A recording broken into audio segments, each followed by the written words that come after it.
Mga karos, good morning po. June 6, araw po ng Huwebes. Okay, balik trabaho tayo dito sa second project natin dito sa Phase 3, isang Athena 64 square meter. Ayan, bali pinapasukatan po natin yung PVC roofing. So sa lahat na naging project namin dito, simula na nag-umpisa kami sa Lumina, ito yung may pinakamalaki na corner area. Yan, ilang PVC roofing kaya ang magagamit kapag kung sakaling meron kayong ganitong kalaking unit na nakuha, ay isi-share namin sa inyo.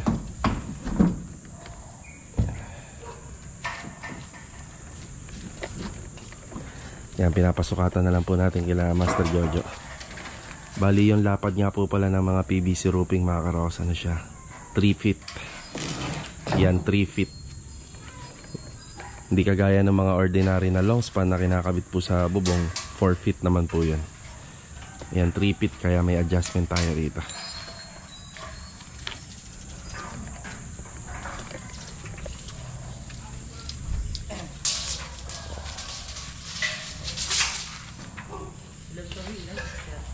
Ayan, sinusukatan lang po ni Louie at saka ni Master Jojo.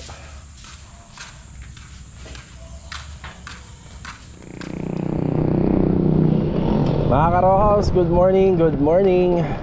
Welcome back po muli dito sa aming channel.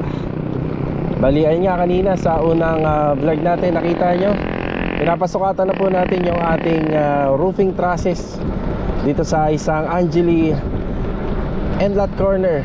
Yan, may 64 square meter po siya, yung lot area. Bali, share po namin sa inyo kung ilan po yung mga gamit na materyales para sa PVC roofing at saka sa mga flashing and gutter. Dito nga po pala sa Lumina Tanza, required lang po talaga rito is PVC roofing at saka polycarbonate habang nagpapaumpisa po kayo ng renovation. Ayan, bali update din tayo sa ating mga ongoing project. Bali yung clinic nga po pala, ito turn over na po natin. Tapos yung ating project dito sa third project na Angeli, na isang end lot corner din or single firewall dito sa phase 3, pasisimulan po natin yung installation ng tiles. Yan, tsaka sa project natin dito sa phase 6 at tsaka sa phase 4. Yan, tuloy-tuloy lang po yung trabaho dito. Okay mga karos, samahan niyo po muli kami ngayong araw po ng Huwebes. Enjoy watching po. Ayan, let's go. Tara.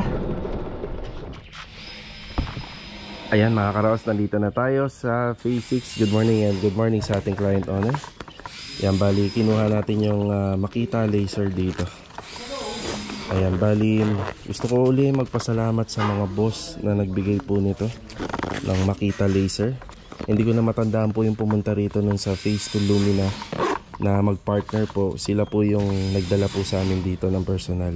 So hanggang ngayon itong mga Makita power tools na ginagamit natin dito sa construction, dito sa mga ongoing project, nabigay po ng mga boss, at saka itong laser ay maayos pa rin hanggang ngayon.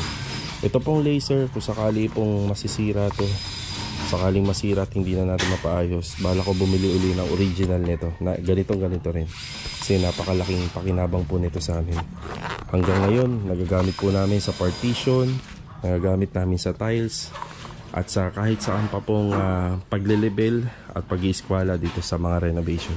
Kaya maraming salamat po ulit, at hanggang ngayon po ay hindi po ako nakakalimot. Ayan, salamat dahil pinagaganda nito yung aming mga project. Okay, bali kinuha ko to dahil dadalhin ko to dun sa third project natin sa phase 3. Yeah, attendance muna at saka sa mga nagawa nila kahapon.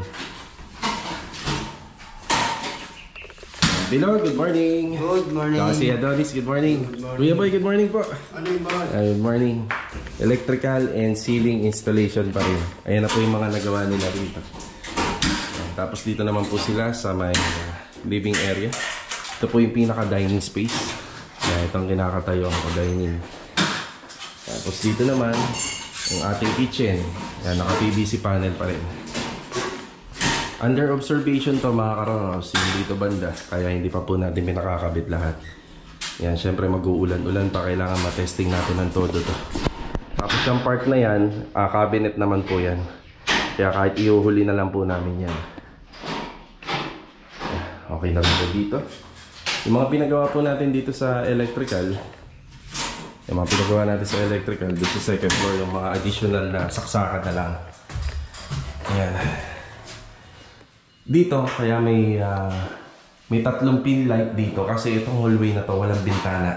Yan talaga yung design niya. Yan, meron dalawang outlet dito. Naka-off yung breaker.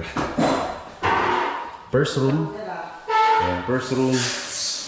Ayan, dito meron isa. Ayan, binuksan ni Bilog yung yung breaker. Yun. Mga pailaw natin dyan. Ayan, meron din dito. Tapos dito sa second room, ayan, nilagay na yung isa. Ayan, tugang lang yan dito. Dito banda lang. Sa master's bedroom, ayan, meron isa rito. Dalawa, tatlo. Medyo maluwag tong area na to kaya tinatlo natin. Ito nga po palang bintana na to, open pa siya. Tapos, pinasukatan ko to kila Master Batang nung nakaraan. Yan, hinihintay lang yung mga materyales para rito. Ang kailangan po kasi to, malagyan na po ng salamin pang bintana para po pag umulan hindi po pumasok dito yung tubig. Ang linis na rito. Kornisa. Yan, kornisa. Tapos dito tambol na lang. Yan, tambol na lang banda ron.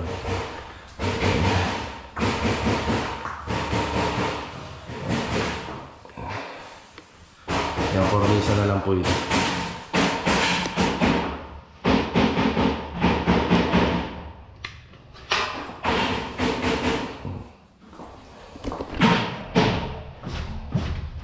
Tayo sa ating third project.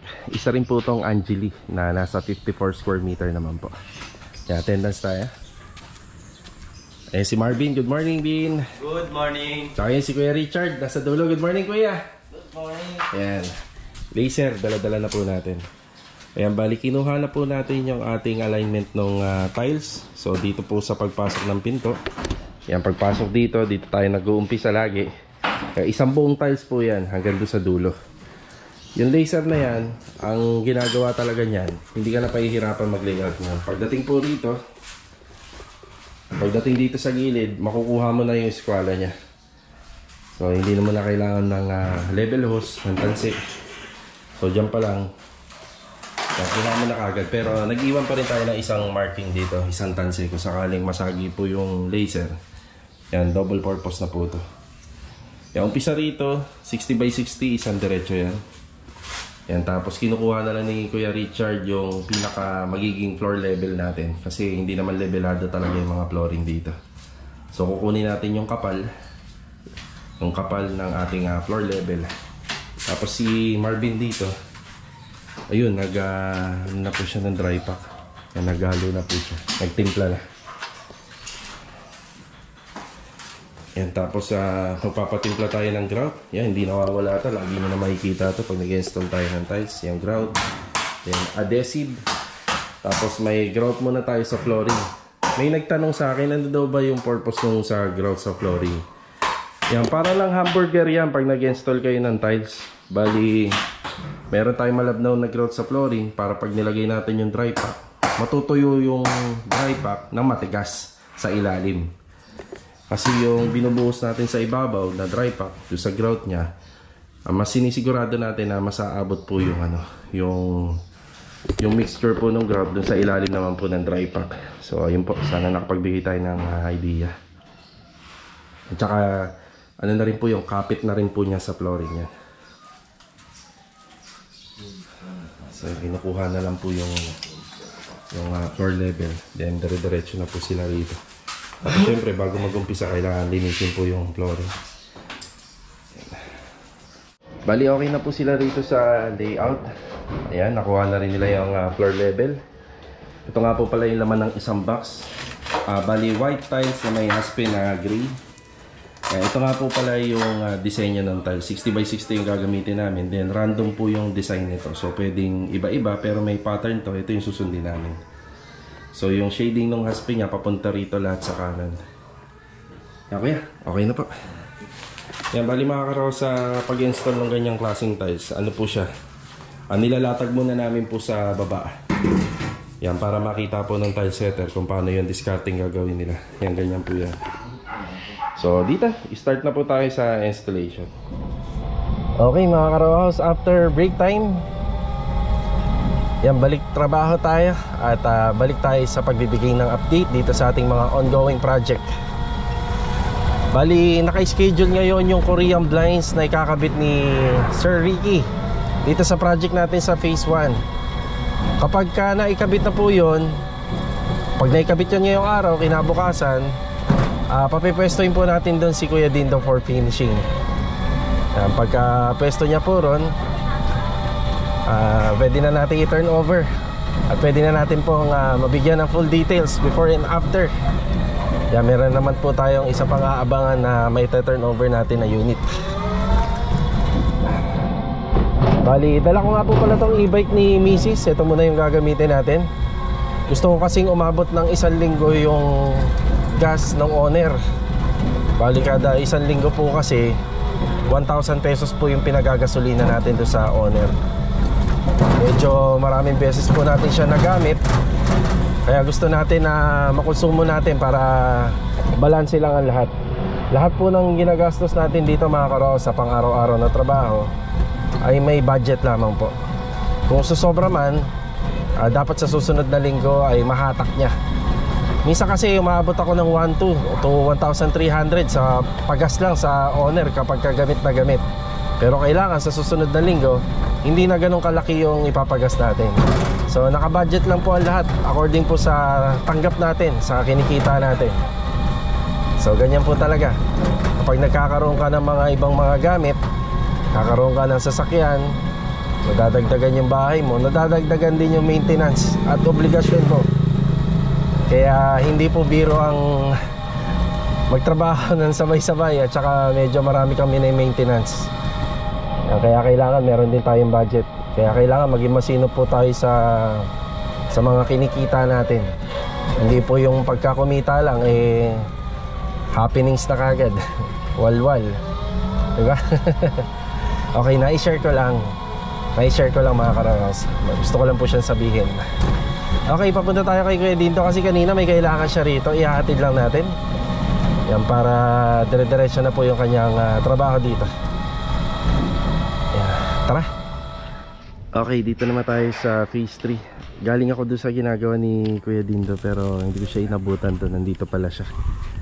Ayan, according nga po pala sa mga ginagawa namin ganyang bintana na naka-sliding, dapat yan ay namamasilyahan muna at saka nalalagyan po ng primer coating. Ayan si Kuya Dindo. Yan, bati muna tayo kay Kuya Dindo. Magandang hapon. Magandang hapon. Yan, magandang hapon. Yan, kanina nandun po siya sa may ginagawa natin dito sa may first project na Angelic. Ito na nga po pala yung mga nagagawa rito. Tapos si Kuya Boy lumipat na po uli rito galing phase 6. Yan, dito na uli siya nag-electrical. Yung mga ganyan po kasing bintana, agad-agad po namin ito binalalagyan ng sliding window. So nauuna po ito. Gawa po sa glass and aluminum to na reflective glass yung gagamitin. Kapag ka wala po kasing walang masilya, saka walang primer, kapag nilagyan po nila, hindi na po mapipinturahan. Yan, ngayon yata ito nakaschedule ngayong araw na to. Yan, para pag sinalpak po yung framing, at least kahit pa paano yung pinakaloob, yan, may preparasyon na. Ito muna yung nasikaso ni Kuya. Okay, bali meron tayo paparating na materyales ngayon. Hindi ko lang alam kung aabutin ng hapon o gabi. Bali PVC panel para rito sa loob. Yan, bukas malalagyan na ng kisame yan. Kaya si Kuya Boy yan, tumakbo siya rito para malagyan po ng mga abang. Kukulangin pa yan? 20 meters lang yan. Sige, gamitin mo muna. Sabihan mo na lang ako pagka magkulang. Yan, masilya. Kasi ito, yung sa cove ceiling natin, yung wiring yan pa to kasi may strip light, tapos 8 pin light, may center light. Yan, tapos yung sa number 10 na wire, yan, habol na lang kapag nagkulang. Ayan, sinasakto ko lang kasi yung materyales para wala masyadong sobra.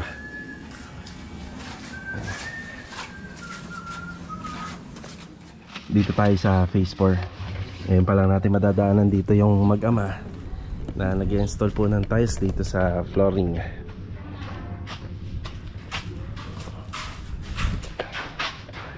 Yan, si Chichi. Good afternoon, Chi. Good afternoon, boss. Alin dyan yung pwedeng apakan, Chi? Ito? Yan mismo may karton. Ari, good afternoon. Good afternoon, sir. So, may siroho, no? Aha. Sakto yung siroho natin. Pati na sa kabit. Oo, okay lang yan kasi nasa ilalim. Tapos nasa, ano naman to, matatakpan ng rep. Nabilang mo na ba? Kasya naman. Hindi pa, boss. Bali, ito papasok ko lang ito. Yan na lang naman, no? Kasi iba yung tiles na gagamitin dito. Ito, meron pa mga kisiro. Bawas na. Naisingit na eh. Diyan, Rick, ano eh? Hanggang saan na yung in-install mo dyan sa layer na yan? Umabot na yun sa dulo? Hindi pa, ito pa lang. Nakailan ka na? Bali, itong dalawa pala. 21 nagagamit dyan. 20 to 21. Ayun, boss, yung tira. Ito, no? 4, 8, 12, 16. Tapos may zero ko tayo. Tapos 16, 17, 18, 19 20, 21. 20. May zero ko tayo, boss, dito. May zero ako dyan? Sige. Malalaman natin. Meron pa naman tayo dito, boss. Meron pa ba dyan? Ay, mapag zero ko kaya to. Okay, sige. Yan yung update dito. Nandun na po sila sa pinakadulo. Okay. Bali, ang may on-hand pa lang ako na tiles dito. Itong sa toilet and bathroom. Yan, sa toilet and bathroom. Pero yung sa flooring, wala pa. Sa kitchen, yan, wala pa. Tapos yung dito, ang wala pa din. Yan. Tapos update sa simento. Yan, bukas, sabay-sabay na to. Pagka nakuhaan na natin ang gate pass, pati rito. Makukuha na rin tayo. Sige, tabi mo lang yung may bungi. Hindi talaga maiwasan na may bungi. Tapos buhangin. Ito medyo madami pa to eh. Pag nasa Landria marami pa yan. Magkulang man tayo rito, baka bibili na lang tayo ng pambistay.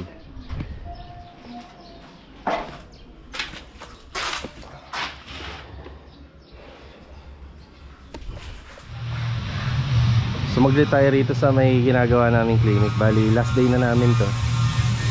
Meron lang ipapagawa pa sila client dito. Yung parang divider na gawa sa glass and aluminum. Sila Master Batang. Ito na yung mga nagawa namin.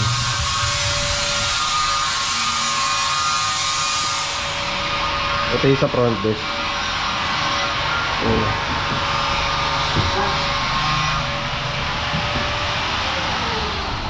Yan, meron siyang WPC, kompleto na.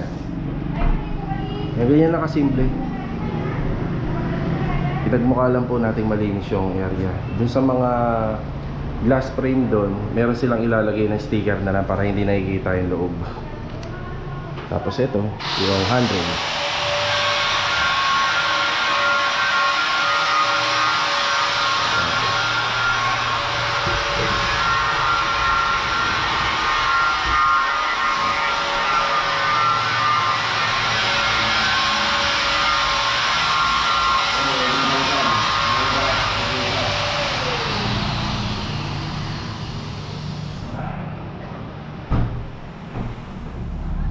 Galing tayo ng phase 6. Kanina sabi ko hindi ko gagamitin tong owner eh. Pero kailangan na kasi yung hamba para dun sa first floor, yung bedroom natin dun. Lagay ng weather natin Parang napapansin ko, parang pagpalaging tuwing hapon ay uulan. So dito nga pala nag-usap-usap kami kung may mag-overtime pa rin. As long as gusto nila, kaya nila, yan, open naman po tayo ron. Tapos naghahatid na lang po ako na makakain nila rito. Siyempre iba pa rin po kasi pagka overtime, kailangan po makabawi ng lakas. And hindi lang ako sigurado kung si Kuya Dindo ay makakasama pa, kasi noong nakaraan araw hindi na siya nag-overtime. Yan, malaking tulong pa rin po yan sa pang-araw-araw natin na renovation dito. Kasi yung project natin sa phase 6 na napag-iwanan na siya. Kaya humahabol po kami nahabol namin kahit pa paano. Doon lang sa mga kasama natin na willing mag-overtime. Yun lang. Oh, yeah. Okay, nag-update na tayo sa phase 3. Tara. Saglitan natin to. Ito na yung mga nakakabit dito. Yun, hanggang doon po sa dulo. Okay naman yung mga buhangin natin dito, tsaka semento. Hindi naman po sila mabibitin. Ayan yung mga adhesive. Kapag natuyo po to ngayong araw na to, bukas yun naman po ililipat dito. Alright. Dito naman tayo sa second project. Ayan, bali mag-update na po tayo. Ayan, bali ang pinaka ano namin dito yung sinepa na nilalagay namin. Pwede naman po ang hard deflex. Ayan, pwede. Pwedeng si Parlin. Pero ito 2x6 na tubular. Ayan, nandito po si Marvin para makatulong po nila. Pakiingatan yung tile sa ano, sa poste. Op. Gay. Ayan. Yan yung ating sinepa. Yan, i-welding po yan. Okay, habang nagpe-prepare po sila rito, i-share namin yung mga na-estimate namin dito. Okay. Estimate natin para sa PVC roofing. Yan, sa PVC roofing, simula po dun sa location ni Louie hanggang dito. Ano po siya, 7 pieces na 7 feet. 3 feet by 7 feet. 3 feet yung lapad, 7 feet yung haba. Ayan. Tapos dito naman po sa may corner area, 4 pieces na 13 feet. Bali 3 feet by 13 feet. Ito po kasi iba na yung haba nito. Masyado na po siyang mahaba. More than 3 meters na. Yan. I-share na rin po natin yung mga flashing na gagamitin. Bali yun sa flashing namin, 5 piraso. Yan, 5 piraso. Tapos isang palopo. Ito kasi eskwela to, kaya may palopo tayo. Tapos isang side flashing. Yan, side flashing dun sa dulo. Isa. Tapos gagamit din tayo ng palopo kasi dito banda, ano po ito, eskwela. Eskwelado. Bali dalawa siya. Dahil medyo mahaba, kukulangin po yung isang 8 feet. Tapos yung gutter nito, bali 5 piraso. 5 pirasong gutter, 5 8 feet. Mula rito, so 1, 2, 3, 4, at saka ito yung panlima. Bali magkakaroon ng 2 downspout to, isa rito at saka dun sa dulo.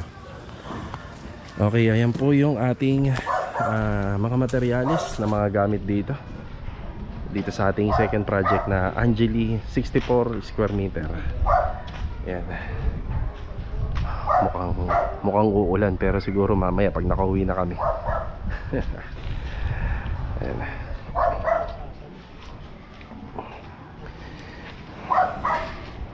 Mga karos, hanggang dito na lang po muna yung ating vlog ngayong araw po ng Huwebes.